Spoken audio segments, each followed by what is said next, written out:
Welcome back to the DIY Del Sol restoration project brought to you by Resin Auto Co. The Del Sol is my first ever project car, and it has taught me a lot to say the least. I had never worked on a car to this degree before, and I had never painted a car before either. So I decided to start with the most DIY method that there is, rattle cans. Now, I'll preface by saying that I did eventually paint this car the right way with a professional turbine setup, and it came out great, but that will be for a future episode. For this episode, as well as for the next several episodes, I'm going to show you what I learned and the results that I got from each painting session so that you can save time and money and decide for yourself which method will be best for you, your budget, and your car. And yes, it took me a few times to get it right, but with eventually getting these results, it was all worth it. We're going to start with the front bumper for this episode because it was the most challenging piece since it was a two-tone color paint job. The first thing I did was wash the bumper with regular car soap and water, which I don't have footage of for some reason, but I do have footage of me washing the rear bumper for context. Once it was dry, I sanded the bumper with some 400 grit sandpaper, being super careful around any of the reflectors so that they didn't get damaged. You can tape them and change the tape out before you paint so that the dust doesn't stick to the tape and then to your bumper for a layer of protection if you want. I just didn't for some reason, but I probably should have.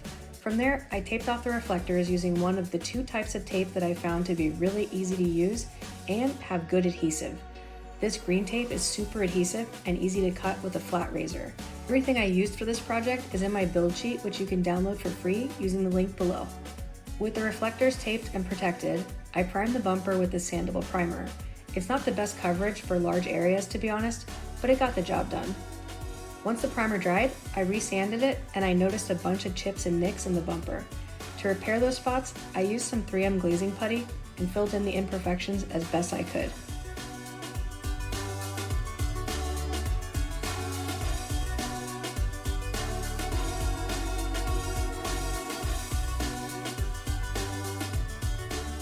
Once that was dried and cured, I sanded the spots down, re-cleaned the bumper with isopropyl and a microfiber towel, and taped off the area around the grille so that I could repaint it black.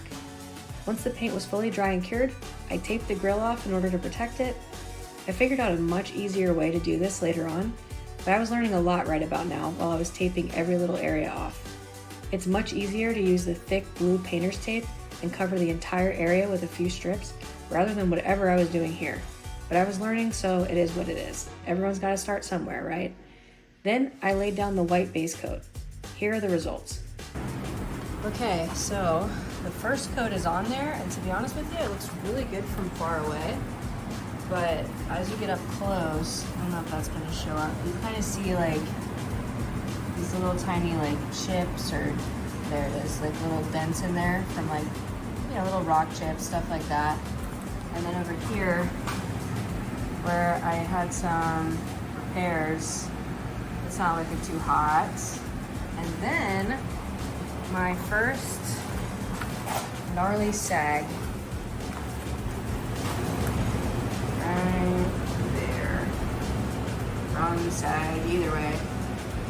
So what I'm gonna do is sand this down just so that the next layer lays nice on it. And then I'm gonna go ahead with the green and the clear coat and let's see how it turns out. Whew. It's hot in there. Anyway, I just did the white, so next up is the pearl green. I just like fixed the holes where the fog lights go, and did a little touch up here and there because when I was sanding, it was a little too hard to get some of the runs off and then expose the primer. So touched up everything, letting that dry, and then I'm gonna go ahead with the pearl green.